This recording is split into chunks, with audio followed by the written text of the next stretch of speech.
to welcome my lovely guest today. I got to know her this last year, and her name is Kristin Jensen. And what I do sometimes is reach out on the feminine frequency, hundreds of women, and she popped out. Hi, Kristin. Hey, Jan. So great to It's have so you good to be here here. today. Yeah, it's just, I Thank feel you. like we have so much in common.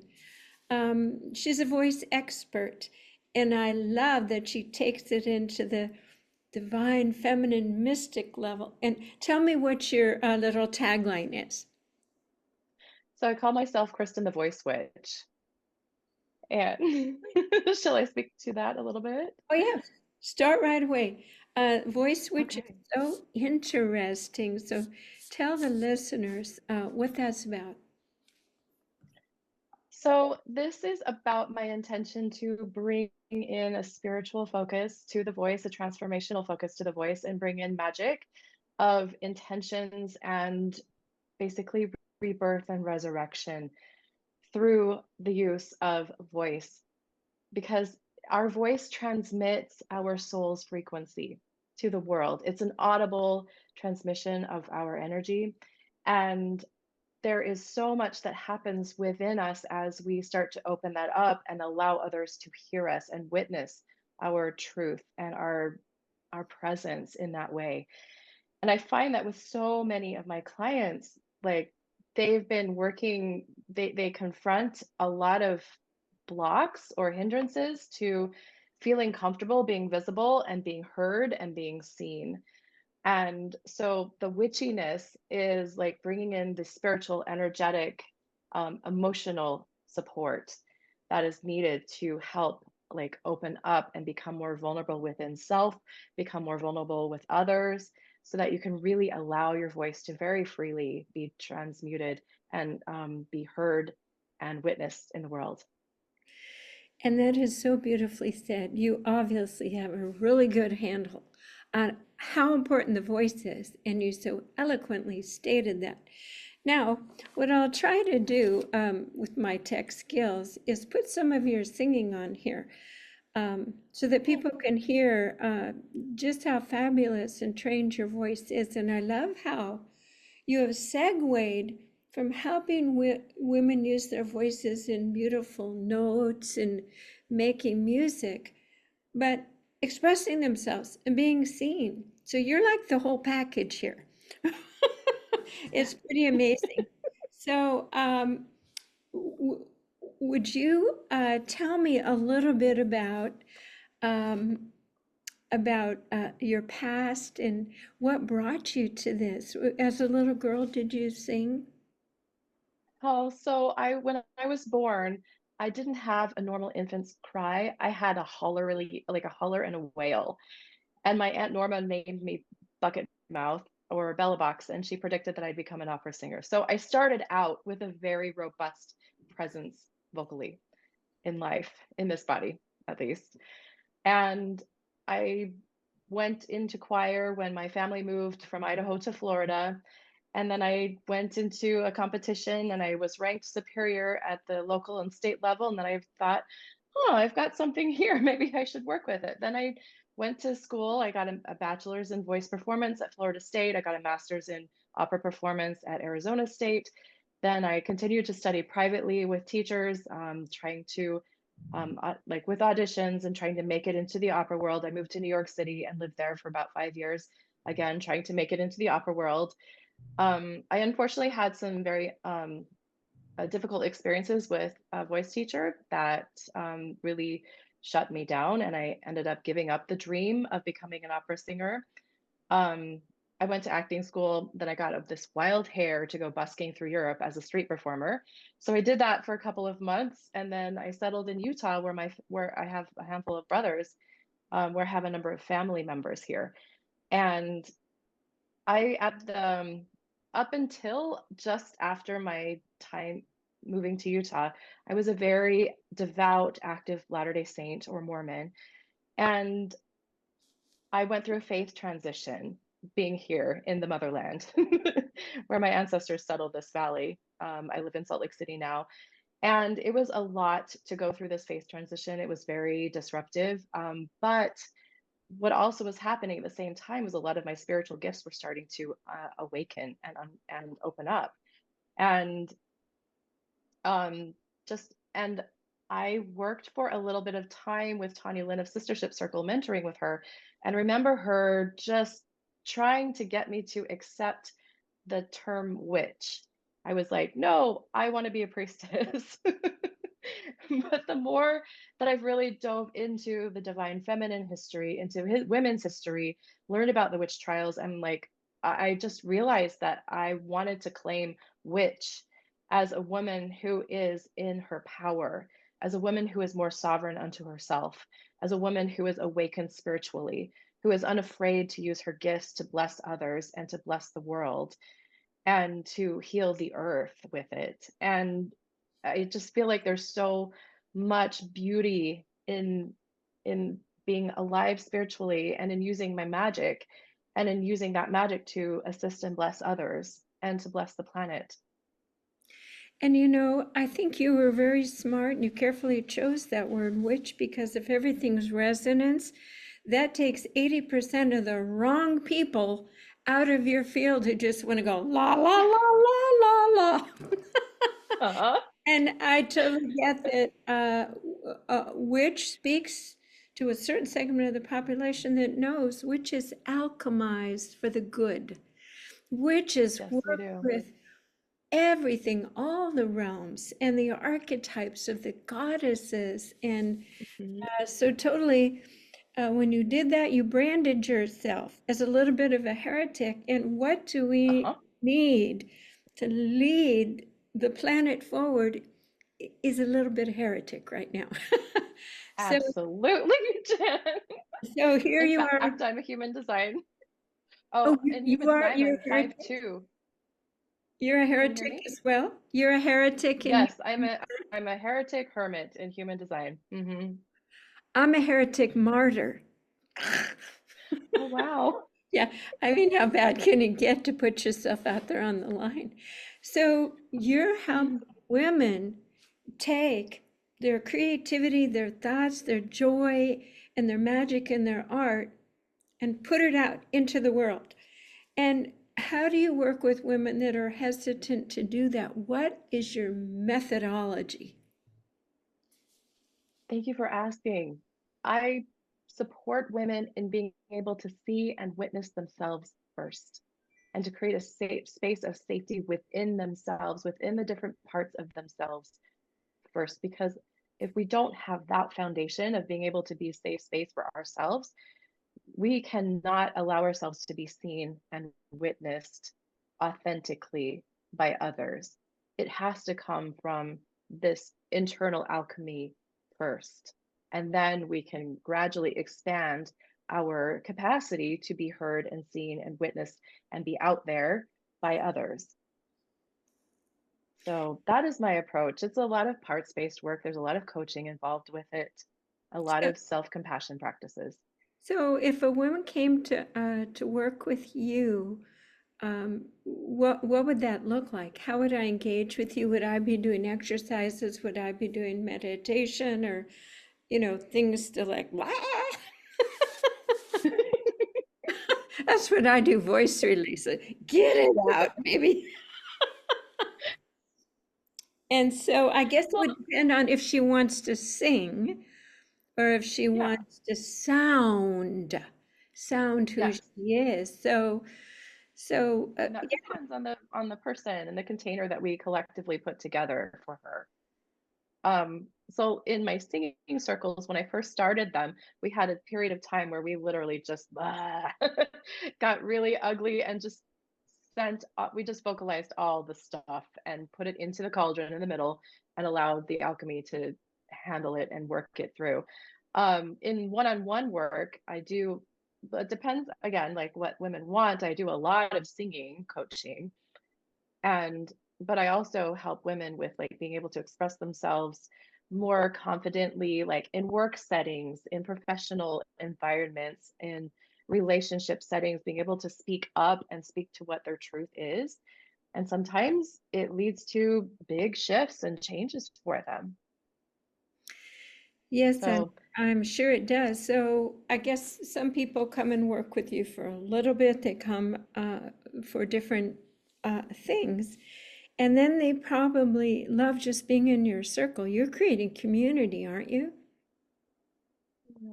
I have that That's a sense wonderful community. that people aren't just coming, they want to be around you and they want. So, how do you encourage women being in community? I know you have a workshop coming up, but it sounds like you have singing circles. Do you do Mhm. things on Zoom, or how do you work with the women in your community? I'm assuming it's all women. I mean, maybe men, Yes.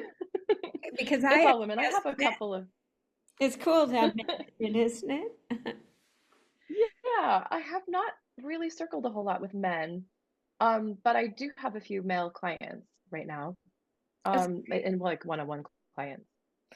But as far as like, I'm sorry, could you please repeat your question? Oh I yeah, lost sure, it. sure. Yeah, we're both very busy women, and so we're trying to get all the information in here.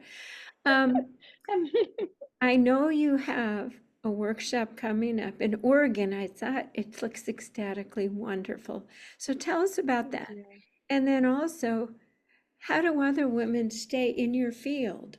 Can they come to a regular singing or sounding class, or how do you bring people together so it's not all one-on-one? I know you have a community, I can feel it. So tell me about the Mhm. community and how you keep them close to you. Okay, yeah. So right now the community offering that I have is in person in the Salt Lake area. But I'm wanting to start online community as well. I haven't taken the leap yet, but that is in the works for the next few months.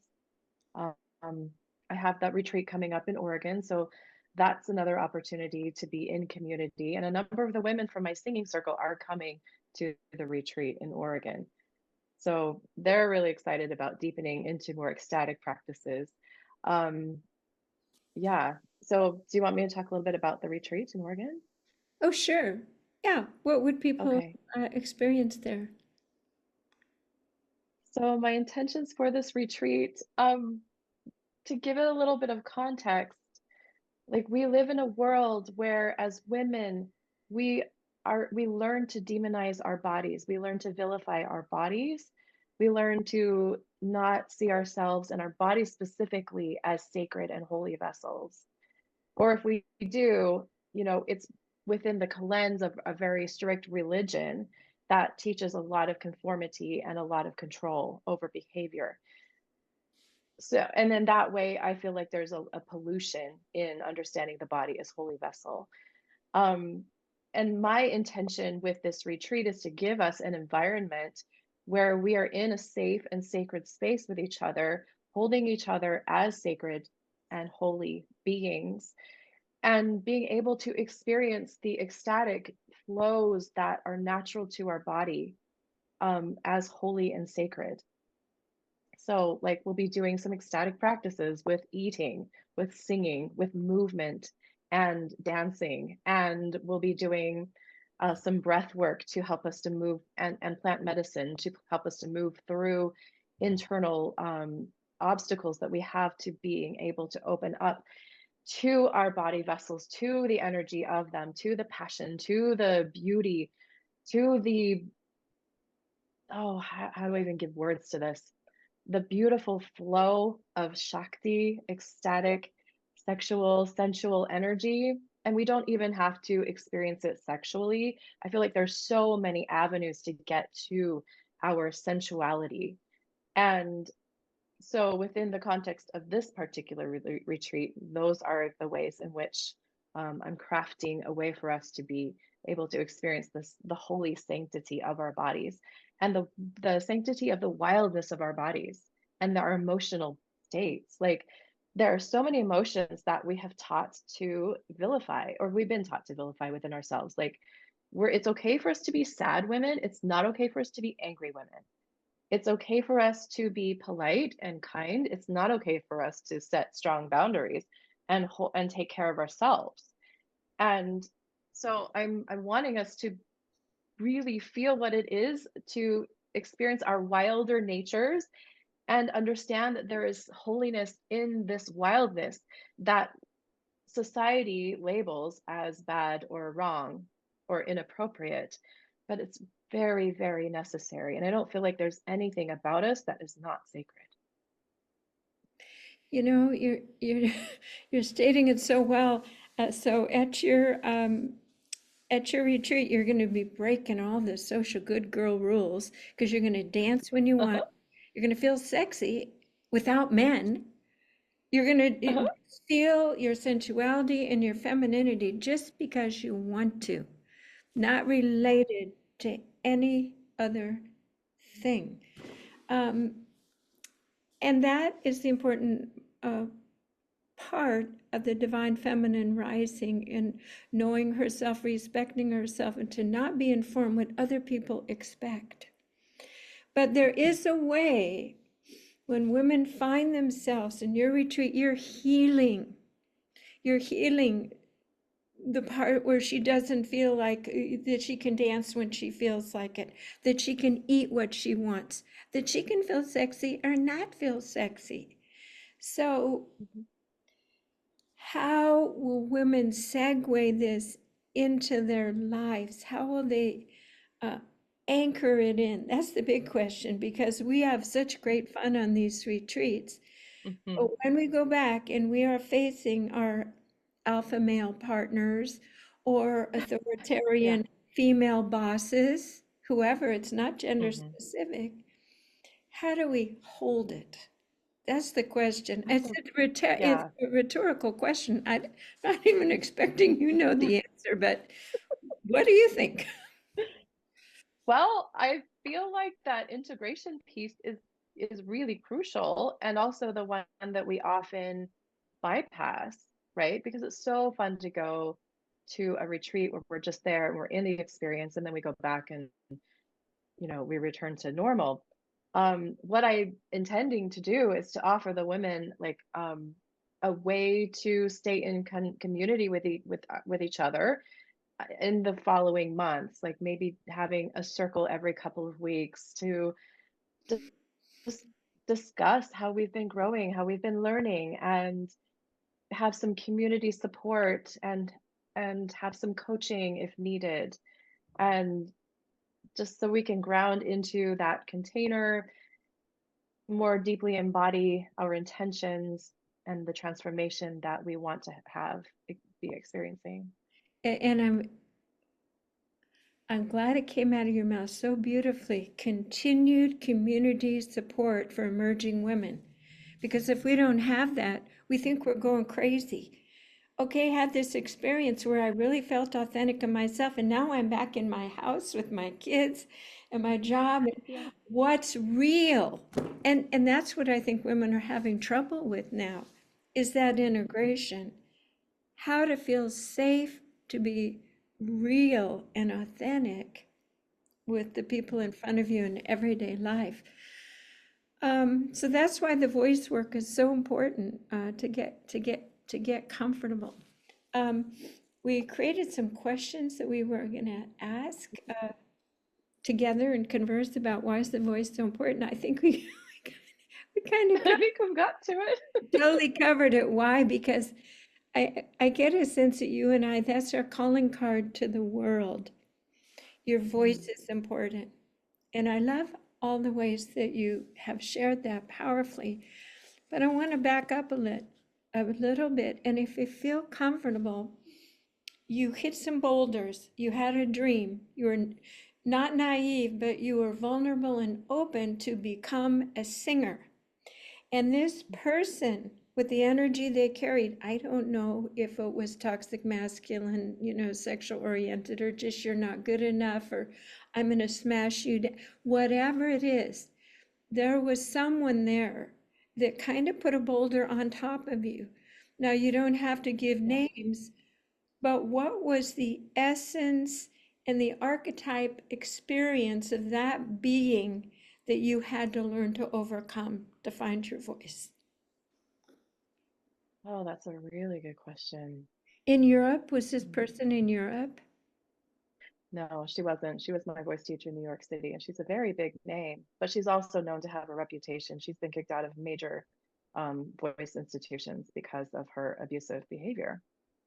Oh, I would say she was like the evil sorceress, the voice sorceress, and she used control and she used insults and tearing people down and abuse and shaming. like intense, lots and lots of shame, lots of demeaning practices to try to, I don't even know really why. It's like she's just gets totally dysregulated and she just starts abusing. She's got like, she had probably one of the best ears of any teacher I've ever worked with, but she had no patience and she could not lead anybody through a gentle process of exploring and opening up their voices. It was like, you must do this, you must do this now. There's no time to waste. And if you can't do it, you're stupid and there's It's something so wrong with you. abusive. It's so abusive, It yet was really abusive. fundamentally important in your developmental stages. Now, say if a person were older and wiser, they could go back and they could let that go over their head. But that actually, that imprint was something that you had to work your way out of. And I think that's where the gifts are for you, is overcoming. Yeah. I think of her as Cruella de Vil. You know, here she Yes, comes, the bitch, and absolutely. she feels better if she feels like it, if she just smashes your little ass down to size, you know, and does it all Yeah. with this, you know, I'm the greatest veneer and you need me energy. Mhm. And that's so old paradigm. That's so, It is very old school paradigm. It's very, very old school paradigm. So yeah, I learned a lot from that. And actually, that was my second experience with an abusive voice teacher. My first was in college as a young 19, 20-year-old kid. And another with another woman who was a very embittered singer who had basically not had a chance to have the career she wanted. And she ended up being in academia teaching. And she did a number of abuse works on different people. Like oh, it was pretty awful. They retired her early. Um, but yeah, I learned a lot. I learned what I didn't want to be like as an instructor or as a guide to people. I've grown a lot over the years, and I've learned that it's more important to create a collaborative container where I am consulting, but there's also a lot of coaching and there's a lot of allowing somebody's brilliance to come through and helping them to find their voice, their authentic voice. It's not really about me, it's about their experience. And it's about helping them to grow and unravel and unfold and blossom. And that's what I'm here for. you're definitely Glenda the Good Witch in the movie. Glenda the Good Witch, the Wizard of Oz. Oh, You're here to help people be happy and to flower, and other people have had other roles. But as we're moving forward as a species, we just don't need that shaming and all that stuff. So now that you have this power and this knowing, one time I was in a musical or a play, and my sister kiddingly sent me a card saying, now that you all have this power on stage, are you going to use it for good or for evil? She said it oh kiddingly. my But gosh. all your power now you can use for good. So let's imagine it's 10 years from now. Just allow your intuition to drop down in. What do you like to see your role, who you're working with, what stages you're singing on? I want to hear what would your favorite song be to sing? With what orchestra, what accompaniment, and just Bocelli's Son could be your duet, whatever. I mean, just go for it. You're singing at the Grammys. No, how about the Academy Award? um, just, Where would I be? just totally, where would you be? What are you wearing? And how does the world know you, your work, and how have the women found you? And what does that feel like? that community that the voice witch has magnetized with her power Mm. for good. So I'll answer that last question first. Um, that feels so delicious and juicy. It like women who are rising up and taking a stand for themselves, who are speaking what they desire, who are opening up to their desires and actually living out their desires and like, woo, hell yeah. Juicy lives. I'm seeing a community of women who are choosing to live juicy, alive lives that are full of passion, full of purpose, full of abundance, full of joy, full of expression. And they're really, really, really happy with it and very, very proud of themselves and really love supporting and cheering each other on. That's what I see in this community. And how they find me? Online. Various being heard, like hearing about it from others, being referred. Um, I and then, it's so sweet that I ask you to see the future and you saw the fruits of your labor. I mean, that is so humbling and kind. Do you see? I gave you the whole option, and you're just the type yes. of person completely in service to support the emergence of the divine feminine. Now, the other part is, Mm. what are you doing? What are you enjoying? Where are you? You're singing on a stage. Do you want to further your career of performance? Do you want to sing in a famous motion picture? Let's dream a little bit here. In 10 years, My goodness. Okay, Jen, what I want to do your is part. I want to be recording. Yes, Yes, I would love to be on stage with a beautiful symphonic orchestra, singing beautiful arias like the song to the moon from Rusalka, Ach ich liebte from the abduction of the Seraglio by Mozart.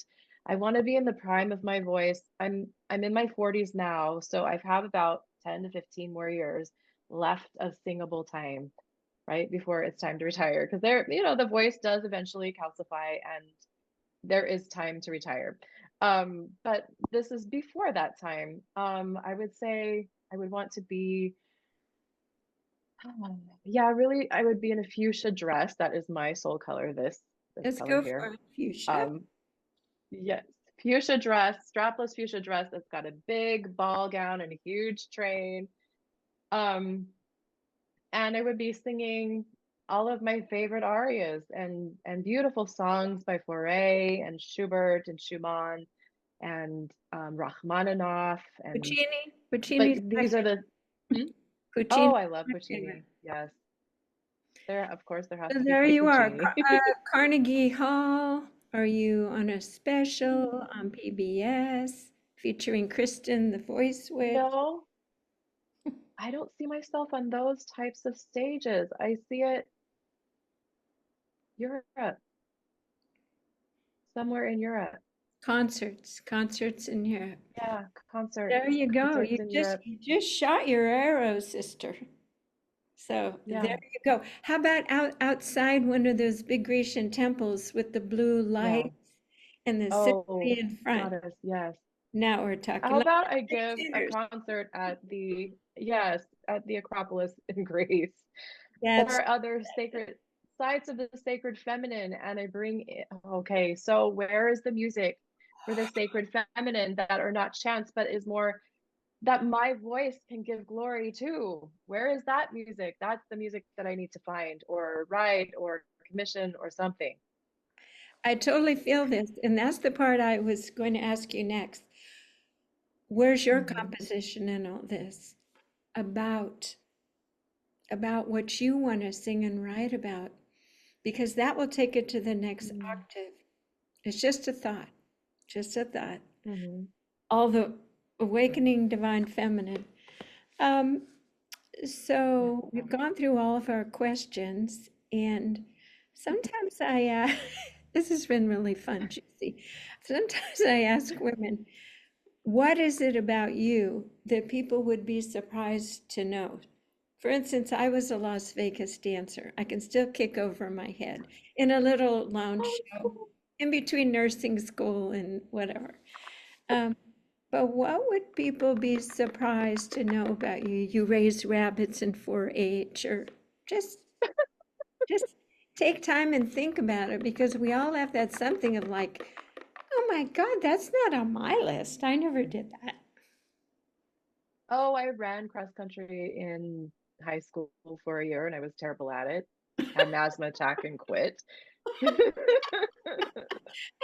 wasn't quite what I was expecting, but that's a good one. I Okay, now, did you ever win was anything? Ever get a crown on your head, or best bowler? Or no, but I was in the top five graduating of my graduating class in high school, and I got a full ride scholarship to the first year of college.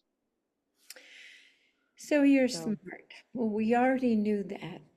Thank you for sharing that. That is beautiful. Um, so oh yeah. Oh, I have another one. out If of I wanted to, I would be amazing in academia because I love, with my ADHD brain, I can get hyper focused on details if it's something that I'm really interested in. And I would be an amazing researcher. oh my, I would just go to town with that if that's what I wanted to do. I have that capacity. I love that. And everything you're discovering now can become a PhD. Last year, I got my PhD in voice release, the scientific spiritual process of releasing fear from the body for the awakening women to speak up. So, if you love to Mm, research and you love the topic of the voice, getting a PhD opens a lot of certain doors if you're so interested in mm, that. But you have yeah. a long time ahead of you to do that. And I'm 69. And about 3, 4 years ago, my voice got that aging tremolo in it. So take Hmm. advantage of your performance years for what they are while your physical body supports that gorgeous, luscious. Actually, when I listen to you, it is, I'll tell you what it is, pure tone. There is a lilt, there is a professionalism, there's a correctness of diction, there's a correctness of placing. The timbre and the warmth of the voice is all suited to the song, and it's all done with a smile. So you certainly Hmm. are well equipped to be on any stage that you want to be in any dress, in any country, ever. There. Thank you, Jen. Now, so say there's someone listening and they say, well, I don't know where to start. I sing a little bit, and I'm certainly shy speaking to my father, my husband, the church, whatever. Is there any advice to give to a woman who hasn't quite found her voice yet? Yeah. I would say be patient and compassionate with yourself first of all. Second of all, just start with some basic toning, just a really simple ah, and allow yourself to start to feel the frequencies of your voice, to feel the vibrations in your chest, because it goes in your chest when it's down low. Um, and just practice speaking your truth to yourself.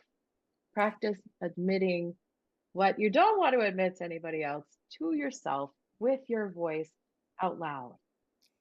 And then, as you feel safer with this, allow yourself to express that to other people who feel safe enough to express these things too.